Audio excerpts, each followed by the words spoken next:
नमस्कार मित्रों, desire point channel के एक नए वीडियो लेक्चर में मैं हूं अमित दुबे। और आज के इस वीडियो लेक्चर में हम कक्षा 11 की इंग्लिश के पहले अध्याय का अध्ययन कर रहे हैं, जिसका नाम है the portrait of a lady और इसके लेखक हैं खुशवंत सिंह। पिछले वीडियो लेक्चर में हमने यहाँ तक अध्ययन कर लिया था। अगर आपने पिछला वीडियो लेक्चर नहीं देखा है तो उसका लिंक मैंने इस वीडियो के डिस्क्रिप्शन में दे दिया है, आप जाकर उस वीडियो को देख सकते हैं, या फिर आप चैनल की प्लेलिस्ट में जाकर के भी उस वीडियो को देख सकते हैं, क्योंकि मैंने क्लास 11th के लिए एक स्पेशल प्लेलिस्ट बना दी है और आप उस प्लेलिस्ट से इसका दूसरा पार्ट भी देख सकते हैं। तो चलिए, इस वीडियो को आगे बढ़ाने से पहले मैं आपसे एक छोटा सा प्रॉमिस करता हूं कि जब ये वीडियो लेक्चर कंप्लीट होगा तो आपके लिए ये चैप्टर धुआं होने वाला है, यानी ऐसी कोई भी चीज़ नहीं होगी जो आपको आज समझ ना आए। तो चलिए अपने चैप्टर में आगे चलते हैं। कहते हैं कि माई ग्रैंड मदर, मेरी दादी माँ, ऑलवेज वेंट टू स्कूल, हमेशा स्कूल जाती थी, विथ मी, मेरे साथ। तो मेरी दादी माँ हमेशा मेरे साथ विद्यालय जाती थी। बिकॉज, क्योंकि द स्कूल, जो स्कूल था, वाज अटैच्ड, जुड़ा हुआ था, टू द टेम्पल, मंदिर से। क्योंकि स्कूल मंदिर से जुड़ा हुआ था, या फिर ऐसे कह सकते हैं क्योंकि स्कूल मंदिर में ही था। ठीक है, तो इसको ऐसे कह सकते हैं कि my grandmother always went to school with me, मेरी दादी माँ हमेशा मेरे साथ स्कूल जाती थी। Because the school was attached to the temple, क्योंकि स्कूल मंदिर से जुड़ा हुआ था। द प्रीस्ट, जो पुजारी था, यानी मंदिर का जो पुजारी था, टॉट अस, वो हमें पढ़ाता था, द अल्फ़ाबेट्स, वर्णमाला। जो पुजारी था वो हमें वर्णमाला पढ़ाता था, एंड द मॉर्निंग प्रेयर्स, और सुबह की प्रार्थना पढ़ाता था। मॉर्निंग मतलब सुबह, प्रेयर मतलब प्रार्थना। तो पुजारी हमें वर्णमाला और सुबह की प्रार्थना पढ़ाता था। वाइल, जब, द चिल्ड्रन, बच्चे, सैट इन रो, पंक्तियों में बैठा करते थे, ऑन अदर साइड, दोनों तरफ, ऑफ द वरांदा, वरांदे के। जब बच्चे बरामदे के दोनों तरफ रो में, पंक्ति में बैठा करते थे, या फिर इसे ऐसे कह सकते हैं कि जब बच्चे बरामदे में दोनों ओर बैठा करते थे, सिंगिंग द अल्फ़ाबेट, और वो अल्फ़ाबेट को, वर्णमाला को गाते थे, और द प्रेयर, या प्रार्थना को गाते थे, इन अ चोरस, चोरस मतलब एक साथ मिलकर, और वर्णमाला या प्रार्थना को एक साथ मिलकर गाते थे। तो इसे ऐसे पूरा पढ़ेंगे कि while the children sat in row on either side of the veranda, जब बच्चे बरामदे में दोनों ओर बैठा करते थे, सिंगिंग द अल्फ़ाबेट और द प्रेयर इन द चोरस, और एक साथ मिलकर, चोरस एक साथ मिलकर वर्णमाला या फिर प्रार्थना को गाया करते थे। तो माई ग्रैंड मदर, तो मेरी दादी माँ, सेट इनसाइड, मंदिर के अंदर बैठती थी, रीडिंग, और पढ़ती थी, द स्क्रिप्चर्स, यानी धार्मिक पुस्तकें। तो मेरी दादी माँ मंदिर के अंदर बैठकर धार्मिक पुस्तकें पढ़ती थी। क्लियर है यहाँ तक? क्योंकि कुछ भी रिवीजन कराने जैसा नहीं है, बहुत ही ज़्यादा इजी है, इसलिए मैं एक सिंपल वे में चल रहा हूँ। ठीक है। When we had both finished, जब हम दोनों अपना काम पूरा कर लेते थे, both मतलब दोनों। तो when we had both finished, जब हम दोनों अपना काम पूरा कर लेते थे, यानी दादी माँ अपना धार्मिक पुस्तक पढ़ लेती थी और हम लोग अपनी वर्णमाला या फिर सुबह की प्रार्थना गा लेते थे या दोहरा लेते थे, we would walk back together, तो हम एक साथ घर के लिए रवाना हो जाते थे, या फिर हम सभी, यानी हम दोनों लोग, मैं और मेरी दादी माँ, घर की ओर चल पड़ते थे। दिस टाइम, इस समय, यानी इस बार, द विलेज डॉग्स, गांव के कुत्ते, वुड मीट, मीट मतलब मिलना, अस मतलब हमें मिलते थे, एट टेम्पल डोर, मंदिर के दरवाजे पर। इस बार गांव के कुत्ते हमें मंदिर के दरवाजे पर मिलते थे। दे फॉलोड अस, वो हमारा पीछा करते थे, टू आवर होम, हमारे घर तक, वो हमारे घर तक हमारा पीछा करते थे। इसको छोटा कर दिया, ठीक है, यहाँ पे इसका मतलब हो गया कि वो हमारे घर तक हमारा पीछा करते थे, पेन नहीं चल रही थी। चलिए इतना हो गया, आपको आ गया ना इतना, ठीक है, ध्यान से समझिएगा नहीं तो यहाँ पे कंफ्यूज होंगे। They followed us to our home, वो हमारे घर तक हमारा पीछा करते थे। ग्राउलिंग, गुर्राते थे। एंड फाइटिंग, और लड़ते थे विथ ईच अदर, आपस में। आपस में गुर्राते और झगड़ते थे। यहाँ तक भी क्लियर हो गया। ईच अदर मतलब एक दूसरे से, तो आपस में गुर्राते और झगड़ते थे। फॉर द चपातीस, उन चपातियों के लिए। वी थ्रू टू देम, जो हम थ्रू करते थे, फेंकते थे। टू देम, उनकी ओर। तो जो चपातियाँ हम उनकी ओर फेंकते थे, उन चपातियों के लिए वो आपस में लड़ते और गुर्राते हुए फॉलो करते थे, यानी हमारे घर तक हमारा पीछा करते थे। क्लियर हो गया? छोटा छोटा करके पढ़ा दिया तो आराम से जुड़ गया ना। ठीक है, आगे चलते हैं कि when my parents were comfortably settled in the city, जब मेरे माता पिता वर कंफर्टेबली सेटल्ड, पूरी व्यवस्था से या पूरे आराम से सेटल हो गए, बस गए इन द सिटी, शहर में। तो जब मेरे माता पिता पूरे आराम से शहर में बस गए, दे सेंट फॉर अस, तो उन्होंने हमें बुला लिया, यानी मुझे और मेरी दादी माँ को उन्होंने बुला लिया। That was a turning point, यहाँ पर एक मोड़ आया। इन आवर फ्रेंडशिप, हमारी मित्रता में, हमारी मित्रता में यहाँ एक मोड़ आया। मोड़ मतलब टर्निंग पॉइंट, ठीक है। Although we shared the same room, although यद्यपि, वी शेयर्ड हम रहते थे, द सेम रूम एक ही कमरे में, यद्यपि हम एक ही कमरे में रहते थे, यानी मैं और मेरी दादी माँ शहर जब गए तो शहर में हम दोनों एक ही कमरे में रहते थे। माई ग्रैंड मदर, तो फिर भी मेरी दादी माँ no longer came to school, मेरे साथ स्कूल नहीं आती थी। नो लॉन्गर अब, लेकिन फिर भी अब दादी माँ मेरे साथ स्कूल नहीं आती थी। I use to go to an English school, मैं एक इंग्लिश स्कूल में जाता था, मैं एक अंग्रेजी स्कूल में जाता था। इन अ मोटर बस, बस से, तो मैं बस से एक अंग्रेजी स्कूल में जाता था। देयर वर नो डॉग्स, वहाँ पर कुत्ते नहीं थे। भाई शहर में बस गए तो कहते हैं कि वहाँ शहर में कुत्ते नहीं थे। इन द स्ट्रीट, गलियों में, वहाँ पे कुत्ते, आवारा कुत्तों को पकड़ लिया जाता है, ठीक है। तो वही कहते हैं कि गलियों में वहाँ पर कुत्ते नहीं थे। And she took to feeding, और उन्होंने फीड करना शुरू कर दिया, खिलाना शुरू कर दिया। स्पैरोस, पंछियों को, और उन्होंने पक्षियों को खिलाना शुरू कर दिया। इन द कर्ट यार्ड, आंगन में। Of our city house, of मतलब हाँ, ऑफ आवर मतलब हमारे, सिटी मतलब शहर के, हाउस मतलब घर में। तो हमारे शहर के घर के बरामदे में उन्होंने चिड़ियों को खिलाना शुरू कर दिया। क्लियर है यहाँ तक? There were no dogs in the street, गलियों में कुत्ते नहीं थे, और उन्होंने हमारे शहर के घर के बरामदे में, हमारे शहर के घर के आंगन में, कॉर्टयार्ड मतलब आंगन होता है, ठीक है, तो हमारे शहर के घर के आंगन में पक्षियों को खिलाना, चिड़ियों को खिलाना शुरू कर दिया। क्लियर है? जैसा चाहे वैसा कह सकते हैं। एज द ईयर्स रोल्ड, जैसे जैसे साल बीतते गए, we saw less to each other, हम एक दूसरे से कम मिलने लगे।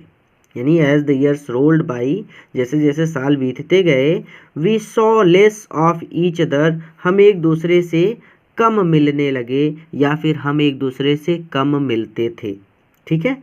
जैसे जैसे साल बीत गए वैसे वैसे हम एक दूसरे से कम मिलते थे, यानी दूरियां धीरे धीरे बढ़ती गई। फॉर सम टाइम, कुछ समय तक। She continued to wake me up, वो मुझे उठाती एंड गेट मी रेडी, और तैयार करती फॉर स्कूल, स्कूल के लिए। फॉर द सम टाइम यानी फॉर सम टाइम यानी कुछ समय तक। She continued to wake me up, वो मुझे जगाती, and get me ready to for school, और स्कूल के लिए मुझे तैयार करती थी। व्हेन आई केम बैक, और जब मैं स्कूल से वापस आता, शी वुड आस्क, वो पूछती, मी मुझसे, तो वो मुझसे पूछती, और जब मैं स्कूल से वापस आता तो वो मुझसे पूछती व्हाट द टीचर, कि टीचर ने क्या हैड टॉट मी, मुझे पढ़ाया, यानी टीचर ने, अध्यापक ने मुझे क्या पढ़ाया। I would tell her English words, मैं उन्हें अंग्रेजी शब्द बताया करता था। एंड लिटिल थिंग्स, और थोड़ी चीज़ें बताया करता था। वेस्टर्न साइंस, पश्चिमी विज्ञान के बारे में। एंड लर्निंग, और ज्ञान के बारे में। यानी इसको ऐसे पढ़ेंगे कि I would tell her English words, छोटा छोटा करना पड़ेगा, ठीक है, ताकि आपके डाउट्स ना हो, क्योंकि अभी भी आप बच्चे ही हैं, भले आप 11th स्टैंडर्ड में पहुंच गए हैं, ठीक है। I would tell her English words, मैं उन्हें अंग्रेजी शब्द बताया करता था। एंड लिटिल थिंग्स, और थोड़ी बातें बताया करता था। Of western science and learning, western मतलब पश्चिमी, साइंस मतलब विज्ञान, एंड लर्निंग मतलब ज्ञान।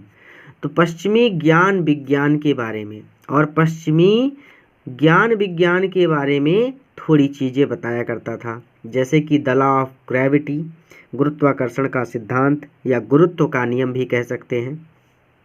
आर्किमिडीज प्रिंसिपल, आर्किमिडीज का सिद्धांत। द वर्ल्ड बीइंग राउंड, और वो कहता कि द वर्ल्ड बीइंग राउंड यानी पृथ्वी गोल है, यानी पृथ्वी के गोल होने की बातें भी बताता था। ETC, और ऐसी ही बहुत सारी मैं उनको बातें बताता था। यानी कौन कौन सी बातें बताते हैं? गुरुत्व का नियम, आर्किमिडीज का सिद्धांत, द वर्ल्ड बीइंग राउंड यानी पृथ्वी गोल है, ETC, और ऐसी ही बहुत सी बातें वो उनको बताते थे। दिस मेड हर अनहैप्पी, इससे वो दुखी हो जाती। She could not help me, वो अब सहायता नहीं कर सकती थी। मी मतलब मेरी, वो अब मेरी सहायता नहीं कर सकती थी। विथ माई लेसन्स, मेरे अध्याय में या फिर मेरे पाठों में वो अब मेरी सहायता नहीं कर सकती थी। She did not believe in the things, वो उन बातों पर विश्वास नहीं करती थी। दे टॉट, जो वो पढ़ाते थे एट द इंग्लिश स्कूल, अंग्रेजी स्कूल में। छोटा कर लीजिए यहाँ पे, ठीक है। तो शी डिड नॉट बिलीव, वो विश्वास नहीं करते थी, इन द थिंग्स, उन चीज़ों पर। तो वो उन चीज़ों पर विश्वास नहीं करती थी। दे टॉट, जो वो पढ़ाते थे एट द इंग्लिश स्कूल, अंग्रेजी स्कूल में। एंड वाज डिस्ट्रेस्ड, और परेशान थी। दैट की there was no teaching about God, कि वहाँ पर ईश्वर के बारे में नो टीचिंग, कुछ भी पढ़ाया नहीं जाता, और वो दुखी थी, ठीक है। डिस्ट्रेस मतलब दुखी या परेशान, ठीक है। तो और वो दुखी थी कि there was no teaching about God, वहाँ पर ईश्वर के बारे में कुछ भी नहीं पढ़ाया जाता। एंड द स्क्रिप्चर्स, और धार्मिक ग्रंथों के बारे में। यानी वह दुखी थी क्योंकि वहाँ पर ईश्वर और धार्मिक ग्रंथों के बारे में नो टीचिंग, कुछ भी पढ़ाया नहीं जाता। यानी इसको पूरा इस तरह से कह सकते हैं कि वो दुखी थी कि ईश्वर और धार्मिक ग्रंथों के बारे में स्कूल में कुछ भी नहीं पढ़ाया जाता। क्लियर है?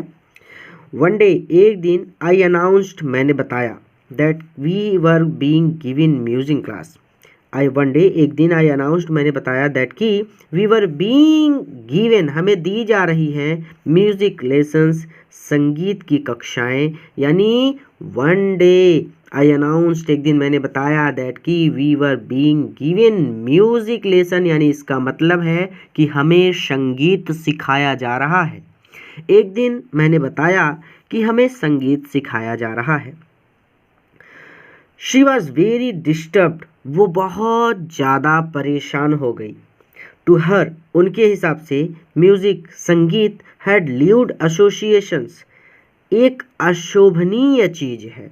टू हर, उनके हिसाब से संगीत अशोभनीय है, ठीक है। यानी सम्मानित लोगों को संगीत नहीं सीखना चाहिए, वो ऐसा मानती थी।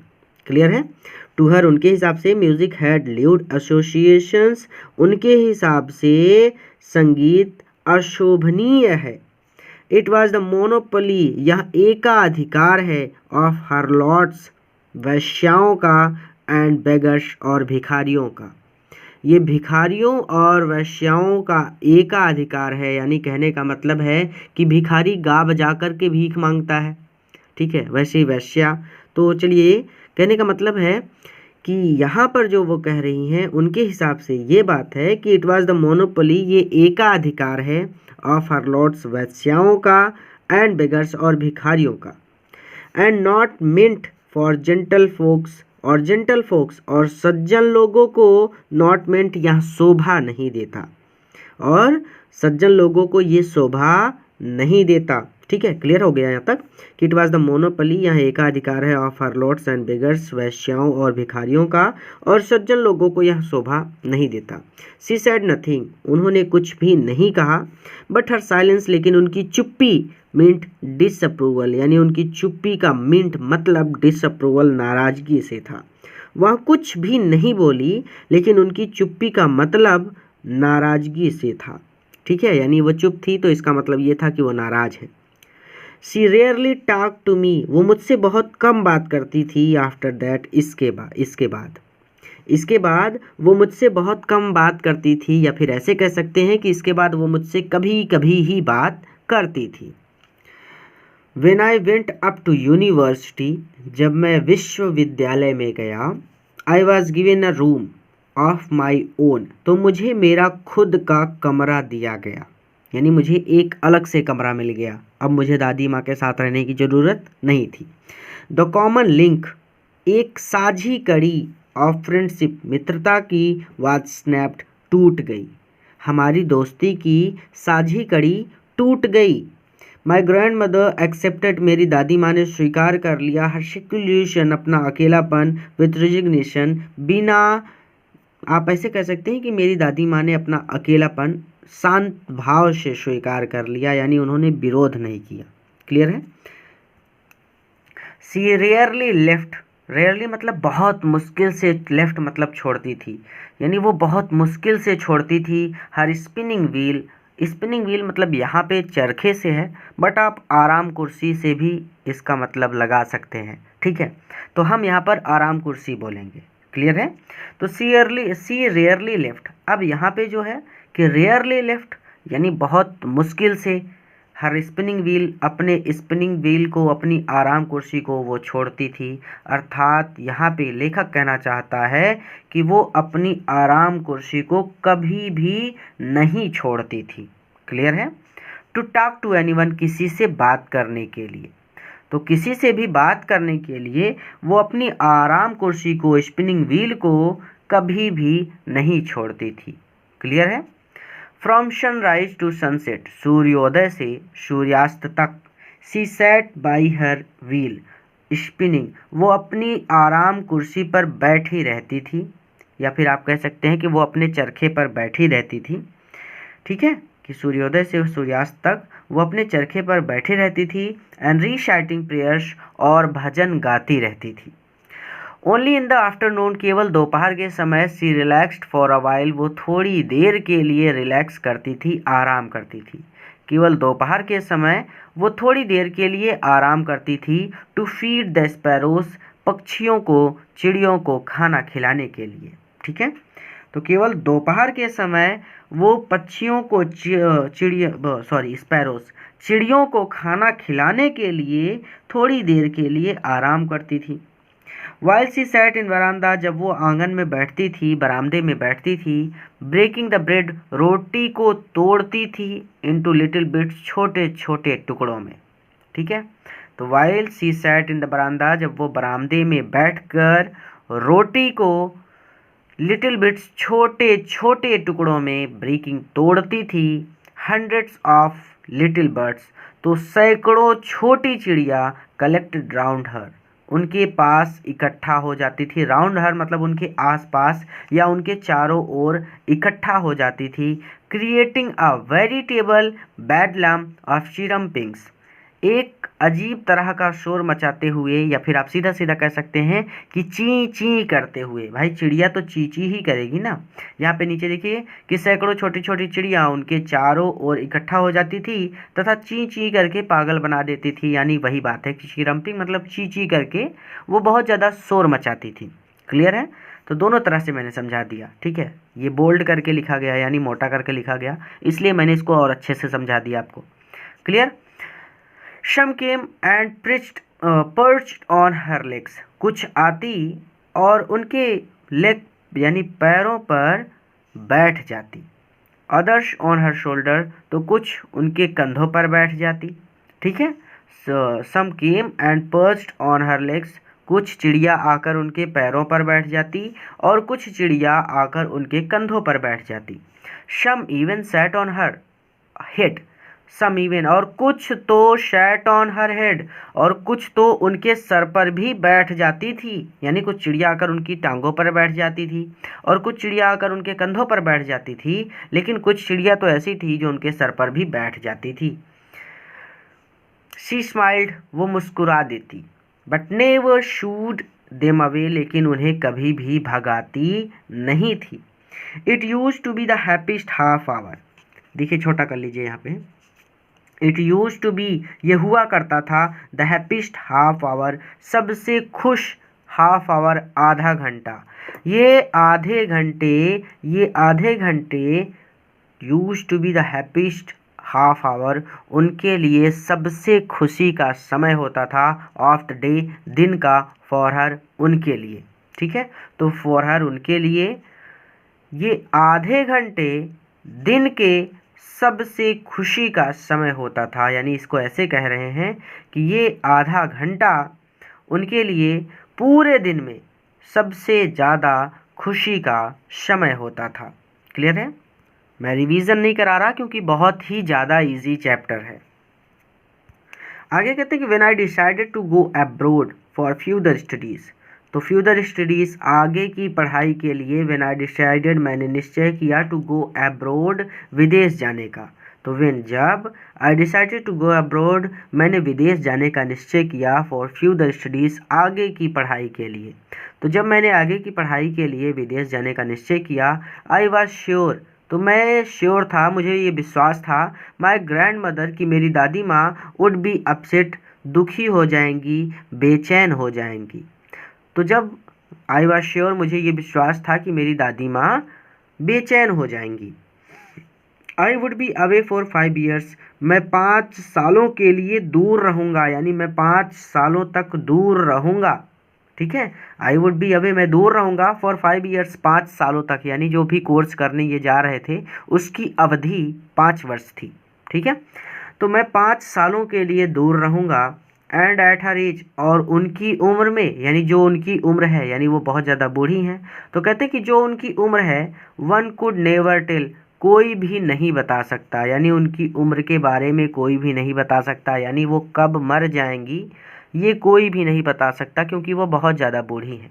और भी ज़्यादा आसान करके ऐसे पढ़ सकते हैं कि I would be away for 5 years, मैं 5 सालों तक दूर रहूँगा, एंड एट हर एज, और उनकी उम्र के बारे में, वन कुड नेवर टेल, कोई कुछ भी नहीं बता सकता, अर्थात वो कब मर जाएंगी इसकी कोई गारंटी नहीं है।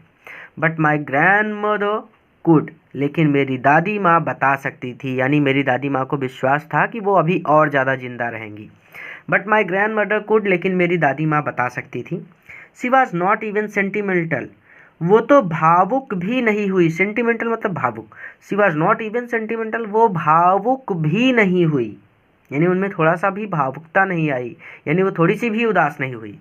She came to leave me, वो मुझे छोड़ने आई, या फिर वो मुझे अलविदा कहने आई, at the railway station, railway station पर, रेलवे स्टेशन पर वो मुझे अलविदा कहने आई, बट डिड नॉट टॉक, लेकिन उन्होंने बात नहीं की, और शो, और ना ही दिखाया, एनी इमोशन, कोई भावना, ना तो उन्होंने बात की और ना ही कोई भावना दिखाई। वो मुझे अलविदा कहने के लिए, मुझे छोड़ने के लिए रेलवे स्टेशन तक तो आई, लेकिन उन्होंने मुझसे बात नहीं की और ना ही कोई भावना दिखाई। हर लिप्स, उनके होंठ, मूव्ड इन प्रेयर्स, प्रार्थना करते हुए हिल रहे थे। हर माइंड, उनका मन, वाज लॉस्ट इन प्रेयर्स, प्रार्थना में खोया हुआ था। उनके होंठ प्रार्थना करते हुए हिल रहे थे और उनका मन प्रार्थना में खोया हुआ था। हर फिंगर्स, उनकी उंगलियां, वर बिजी, व्यस्त थी, टेलिंग द बीस्ट ऑफ हर रोजरी, माला फेरने में, उनकी उंगलियां अपनी माला फेरने में व्यस्त थी। साइलेंटली, चुपचाप, सी किस्ड, उन्होंने चुंबन लिया, माय फॉरहेड, मेरे माथे पर, उन्होंने चुपचाप मेरा माथा चूमा।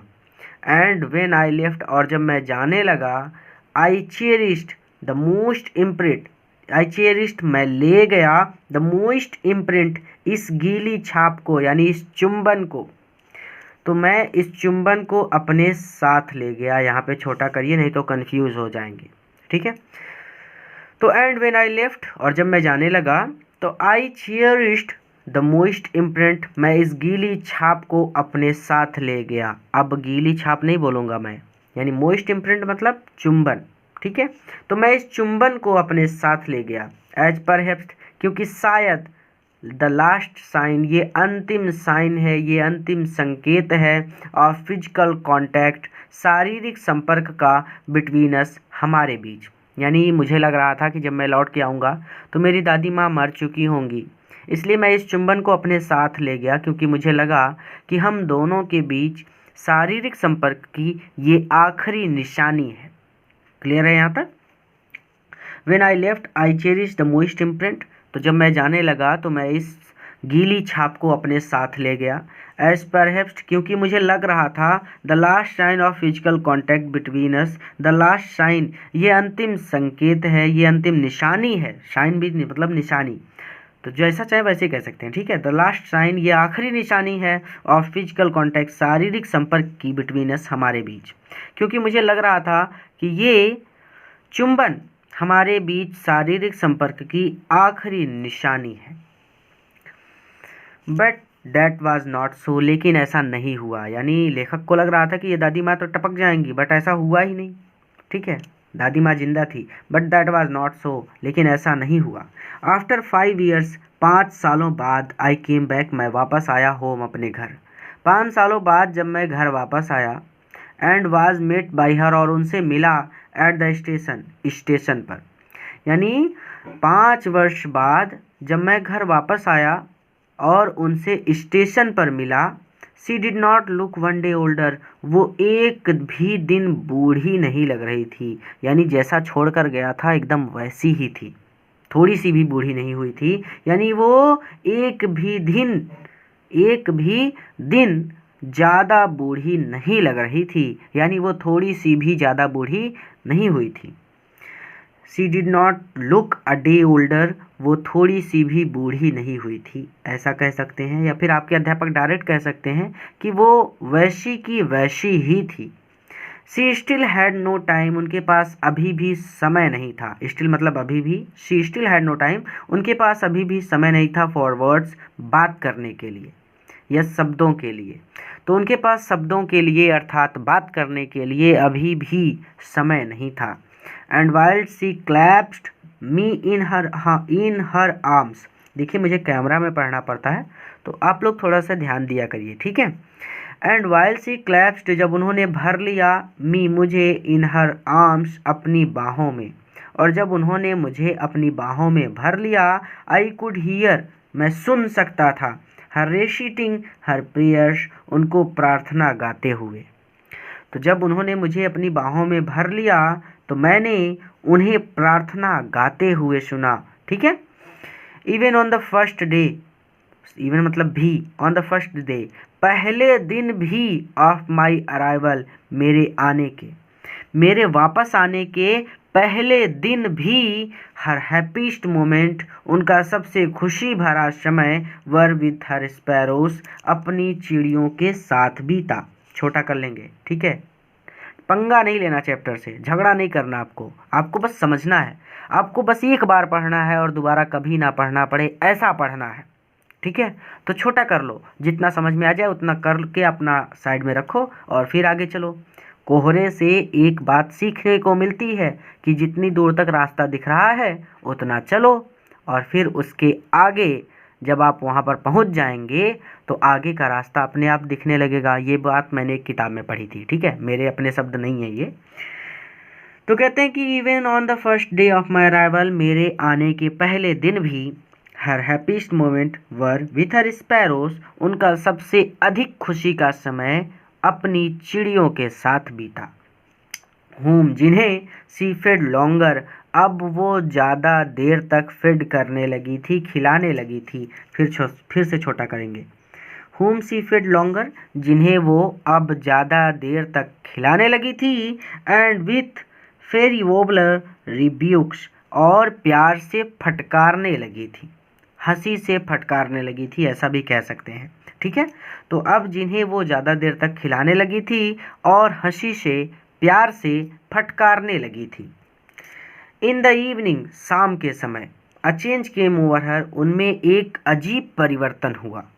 शाम के समय अ चेंज केम ओवर हर, उनमें एक परिवर्तन हो गया या फिर उनमें एक परिवर्तन हुआ। कई तरह से मैं बताता हूँ ताकि आपको हर तरह से समझ में आ जाए, ठीक है। इन द इवनिंग, शाम के समय, अ चेंज केम ओवर हर, उनमें एक परिवर्तन हुआ। सी डिड नॉट प्रे, उन्होंने प्रार्थना नहीं की। सी कलेक्टेड द वुमेन, उन्होंने महिलाओं को इकट्ठा किया। ऑफ द नेबरहुड, पड़ोस की, उन्होंने पड़ोस की महिलाओं को इकट्ठा किया। गॉट एन ओल्ड ड्रम, एक पुराना ढोल लिया। एंड स्टार्टेड टू सिंग, और गाना शुरू कर दिया।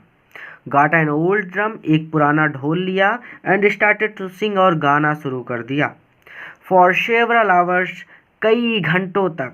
सी थम्ड, वो बजाती रही। द सैगिंग स्किन, उस ढीली ढाली। ऑफ द डाइलपिटेटेड ड्रम, यानी उस ढीली ढाली ढोल को। काफ़ी लंबे समय तक या कई घंटों तक, सेवरल आवर्स मतलब कई घंटों तक यानी काफ़ी लंबे समय तक। She thumped the sagging skin of the dilapidated drum, वो उस ढीली ढाली ढोल को बजाती रही। एंड संग, और गाती रही। द होम कमिंग, ये नहीं समझ में आया क्या आपको? सैगिंग स्किल मतलब ढीली ढाली, सैगिंग मतलब ढीली हो जाए ढोल, ठीक है। द डाइलपिटेटेड ड्रम, यानी डाइलपिटेटेड ड्रम मतलब ढोल, ठीक है। तो ढीली ढाली ढोल, ठीक है, इसका मतलब केवल इतना सही है और कुछ नहीं, ठीक है। ज़्यादा कुछ जोड़ने की ज़रूरत नहीं है, जितना ज़रूरत है उतना पढ़ना है, ठीक। एंड संग, और गाती रही। The home coming of warriors, वीरों के, योद्धाओं के होम कमिंग, घर वापस आने के गीत। और वीरों के घर वापस आने के गीत गाती रही। For several hours she thrummed the sagging skin of the dilapidated drum, उन्होंने कई घंटों तक वो उस ढीली ढाली ढोल को बजाती रही और वीरों के घर वापस आने के गीत गाती रही। वी हैड टू परस्यूड हर, हमें उन्हें रोकना पड़ा। टू स्टॉप, यानी कहते हैं कि we had to persuade her to stop, हमें उन्हें रोकना पड़ा। टू अवॉइड, नज़रअंदाज करने के लिए। ओवर स्ट्रेनिंग, ज़्यादा जोर मारने से, यानी नहीं समझ में आया यहाँ पे ना, ये कहता है कि वी हैड टू परस्यूड हर, हमें उन्हें रोकना पड़ा। टू अवॉइड ओवर स्ट्रेनिंग, ज़्यादा जोर मारने से, यानी ज़्यादा जोर से वो ना गाएं, इसके लिए हमें उन्हें रोकना पड़ा, क्योंकि वो एक वृद्ध महिला थी और इसीलिए हमें उन्हें रोकना पड़ा कि वो ज़्यादा जोर से ना गाएं। क्लियर है यहाँ तक? तो we had to persuade her to stop to avoid over straining, तो we had to persuade her to stop, हमें उन्हें रोकना पड़ा। टू अवॉइड ओवर स्ट्रेनिंग, कि वो ज़्यादा जोर से या ज़्यादा जोर लगाकर गीत ना गाएं। ठीक है, आपकी बुक में दिया है कि हमें उन्हें अधिक जोर नहीं मारने के लिए राजी करना पड़ा, जैसा चाहे आप पढ़ सकते हैं, कोई रोक टोक नहीं है। That was the first time, ये पहली बार था। सिंस आई हैड नो हर, जब से मैं उन्हें जानता हूँ, तो जब से मैं उन्हें जानता हूँ ये पहली बार था। That she did not pray, कि उन्होंने प्रार्थना नहीं की, यानी ये पहली बार था जब से मैं उन्हें जानता हूँ कि उन्होंने प्रार्थना नहीं की। द नेक्स्ट मॉर्निंग, अगली सुबह, शी वाज टेकन इल, वो बीमार पड़ गई। अगली सुबह वो बीमार पड़ गई। It was a mild fever, ये एक हल्का बुखार था। And the doctors told us, और डॉक्टर ने हमें बताया, दैट इट वुड गो, कि ये ठीक हो जाएगा या फिर ये उतर जाएगा। It was a mild fever, ये एक हल्का बुखार था। And the doctor told us, और डॉक्टर ने हमें बताया, दैट इट वुड गो, कि ये ठीक हो जाएगा या फिर ये उतर जाएगा। But my grandmother thought differently, but my grandmother, लेकिन मेरी दादी माँ का थॉट, विचार, डिफरेंटली, अलग था। लेकिन मेरी दादी माँ का विचार कुछ और था या फिर मेरी दादी माँ का विचार अलग था। शी टोल्ड अस, उन्होंने हमें बताया, that her and was near, कि उनका अंत समय आ गया है। उन्होंने हमें बताया कि उनका अंत आ गया है। शी सैड, उन्होंने कहा, दैट की, since only a few hours, की केवल कुछ घंटे, before the close of the last chapter, before मतलब पहले, क्लोज मतलब बंद होने के, लास्ट चैप्टर मतलब अंतिम अध्याय, ऑफ हर लाइफ, उनके जीवन के। अब मैंने एक एक बता दिया ना, अब देखिए इसको पढ़ना कैसे है। यहाँ पे इसको पहले छोटा करेंगे क्योंकि इससे पंगा नहीं लेना, इससे लड़ाई नहीं करनी, इसको समझना है, ठीक है।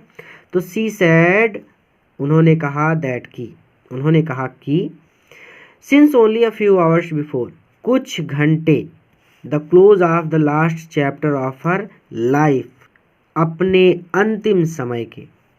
तो यहाँ पे कहता है कि since only a few hours before the close of the last chapter of her life, तो हर लाइफ उनके जीवन के अंतिम समय के कुछ घंटे पहले, ठीक है। यहाँ पे केवल इतनी ही बात है कि उनके जीवन के लास्ट चैप्टर मतलब अंतिम समय, ठीक है। तो उनके जीवन के अंतिम समय के कुछ घंटे पहले, कुछ घंटे पहले, she had omitted to pray, वो प्रार्थना करना भूल गई थी। अभी भी नहीं समझ में आया, यहाँ पे कहते हैं कि शी सैड, उन्होंने कहा, दैट की ऑफ हर लाइफ, उनके जीवन के लास्ट चैप्टर अंतिम समय के only a few hours before, कुछ घंटे पहले, she had omitted to pray, वो प्रार्थना करना भूल गई थी। अगर नहीं आ रहा तो डायरेक्ट याद कर लीजिए इसको कि अपने अंतिम समय के, द लास्ट चैप्टर मतलब होता है कि वही अंतिम समय, अंतिम अध्याय मतलब अंतिम समय। तो अपने जीवन के अंतिम समय के कुछ घंटे पहले she had omitted to pray, वो प्रार्थना करना भूल गई थी। She was not going to waste any more time, इसलिए she was not going to waste, वो बर्बाद नहीं करेंगी, एनी मोर टाइम, थोड़ा सा भी समय, टॉकिंग टू अस, हमसे बात करने में, इसलिए वो हमसे बात करने में थोड़ा सा भी समय बर्बाद नहीं करेंगी। यानी यहाँ पे वो सीधा सीधा कहना चाहती हैं कि उनके पास हमसे बात करने के लिए वक्त नहीं है। वी प्रोटेस्टेड, हमने विरोध किया, but she ignored our protest, लेकिन उन्होंने हमारे विरोध पर ध्यान नहीं दिया। सी ले पीसफुली, वो शांति से लेट गई, इन बेड, अपने बिस्तर में, वो बिस्तर में शांति से लेट गई, प्रेइंग, प्रार्थना करते हुए, एंड टेलिंग हर बीट्स, और माला फेरते हुए, वो बिस्तर पर शांति से प्रार्थना करते हुए और माला फेरते हुए लेट गई। क्लियर है कि वो शांति से बिस्तर पर प्रार्थना करते हुए और माला फेरते हुए लेटी रही। Even before we could suspect, even before we could suspect, इससे पहले कि हम संदेह कर पाते, सस्पेक्ट मतलब संदेह, इससे पहले कि हम संदेह कर पाते, हर लिप्स स्टॉप्ड मूविंग, उनके होंठ हिलने बंद हो गए, एंड रोजरी, और वो माला, fell from her lifeless fingers, उनकी लाइफलेस निर्जीव फिंगर्स, उंगलियों से फेल, गिर गई, और माला उनकी निर्जीव उंगलियों से गिर गई। A peaceful pallor spread on her face, a peaceful, एक शांतिपूर्ण या फिर एक शांत, पर मतलब पीलापन, स्प्रेड फैल गया, ऑन हर फेस, उनके चेहरे पर, एक शांत पीलापन उनके चेहरे पर फैल गया, एंड वी न्यू, और हम जान गए, दैट शी वाज डेड, कि वो मर चुकी है। वाज है तो और मर चुकी थी, ठीक है।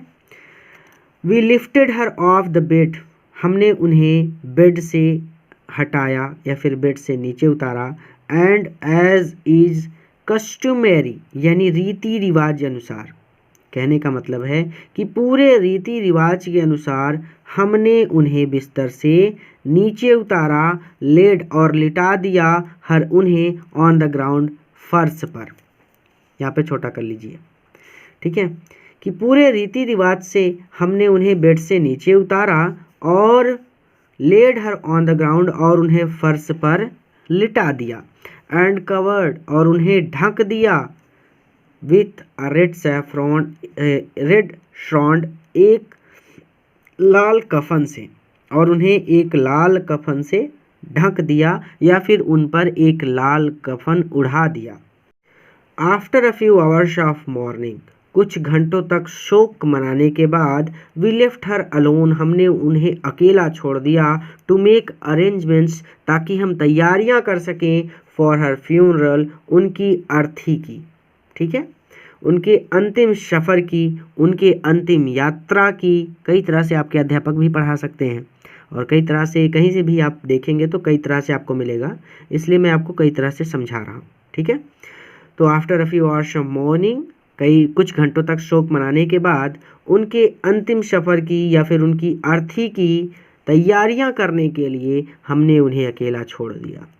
इन द इवनिंग, शाम के समय, we went to her room, हम उनके कमरे में गए, विथ अ क्रूड स्ट्रेचो, एक अर्थी के साथ। शाम के समय हम अर्थी के साथ उनके कमरे में गए, टू टेक हर, उन्हें ले जाने के लिए, टू बी क्रेमेटेड, जलाने के लिए, उन्हें जलाने के लिए या उनका दाह संस्कार करने के लिए हम एक अर्थी लेकर शाम के समय उनके कमरे में गए। द सन वाज सिटिंग, सूर्य छुप रहा था या फिर सूर्य अस्त हो रहा था, एंड हैड लिट, और वो जगमगा रहा था, हर रूम, उनके कमरे को, और वो उनके कमरे को जगमगा रहा था, एंड वरांदा, और बरामदे को जगमगा रहा था, विद अ ब्लेज, एक किरण से, ऑफ गोल्डन लाइट, सुनहरी किरण से, सुनहरे लाइट, प्रकाश की किरण से, ठीक है। और वहाँ बरामदे और उनके कमरे को सुनहरी या फिर गोल्डन मतलब सुनहरी, लाइट मतलब प्रकाश की किरण से जगमगा रहा था, चमका रहा था। और ज़्यादा आसान करना हो तो ऐसे कह सकते हैं कि द सन वाज सिटिंग, सूर्य छिप रहा था, एंड हैड लिट, और वो प्रकाशमान कर रहा था, वो जगमगा रहा था, हर रूम, उनके कमरे को, एंड वरांदा, और बरामदे को, विथ अ ब्लेज, एक किरण से, ऑफ गोल्डन लाइट, सुनहरे प्रकाश की किरण से, ठीक है। तो सूर्य छुप रहा था और वो उनके कमरे और बरामदे को सुनहरे प्रकाश की किरण से जगमगा रहा था।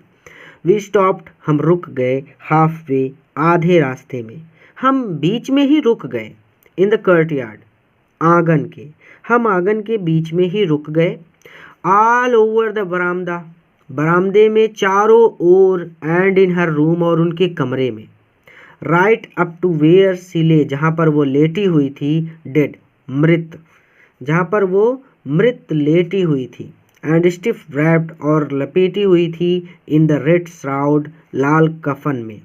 छोटा छोटा करके समझना होगा कि ऑल ओवर द बरामदा, पूरे बरामदे में, ठीक है। यहाँ पर हो गया, छोटा कर दिया, ऑल ओवर द बरामदा, पूरे बरामदे में, एंड इन हर रूम, और उनके कमरे में, राइट अप, ठीक उस स्थान पर, वेयर सी लेडेड, जहाँ पर वो लेटी हुई थी, मृत, जहाँ पर वो मृत लेटी हुई थी, ठीक है।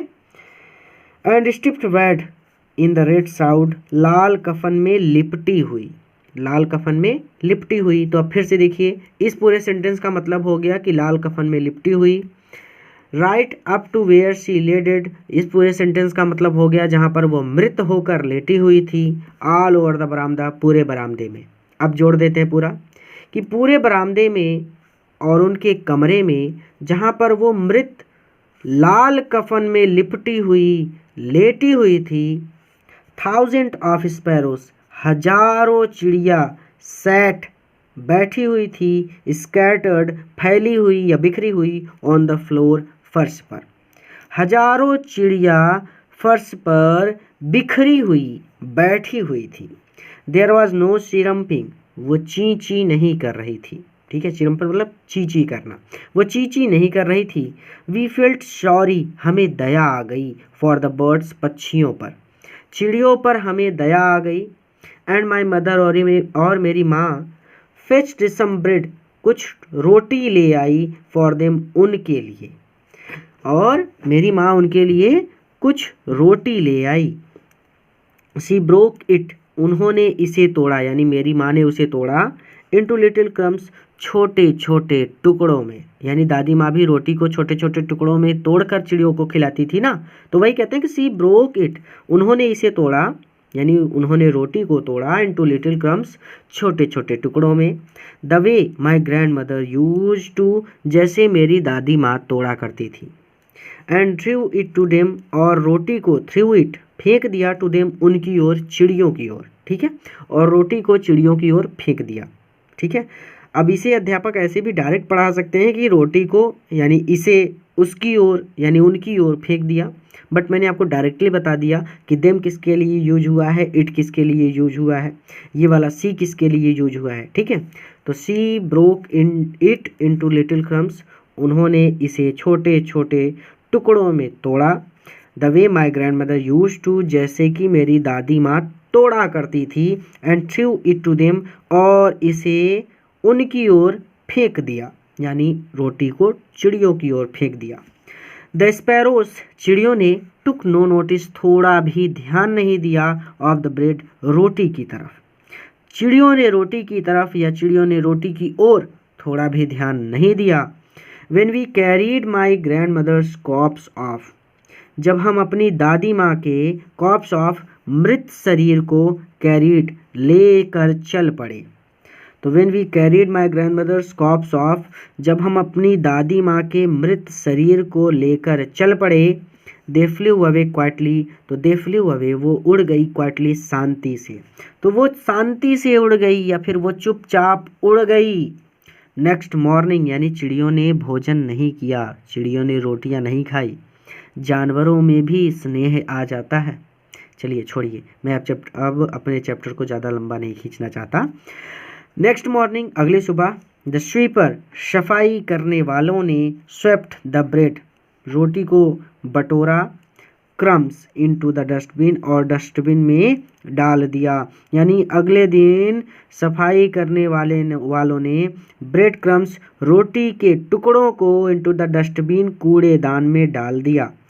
स्वीपर स्वेप्ट, झाड़ू से इकट्ठा करके। ठीक है, हर एक चीज़ बता दी ना। नेक्स्ट मॉर्निंग, अगली सुबह। स्वीपर स्वेप्ट, झाड़ू से इकट्ठा करके। स्वीपर मतलब सफाई करने वाले, स्वेप्ट मतलब झाड़ू से इकट्ठा करना, यानी झाड़ू से बटोरना। द ब्रेड क्रम्स, रोटी के टुकड़े। इनटू द डस्टबिन, मतलब डस्टबिन का मतलब तो सबको पता है, कूड़ेदान।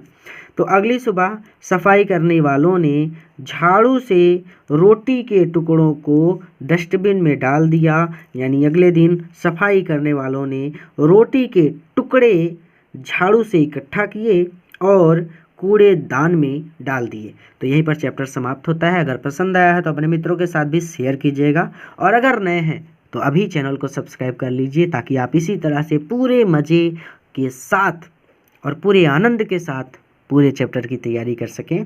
पूरा वीडियो देखने के लिए आपका बहुत बहुत धन्यवाद। अगले वीडियो लेक्चर में मैं आपसे फिर से मिलूंगा एक नए वीडियो लेक्चर के साथ।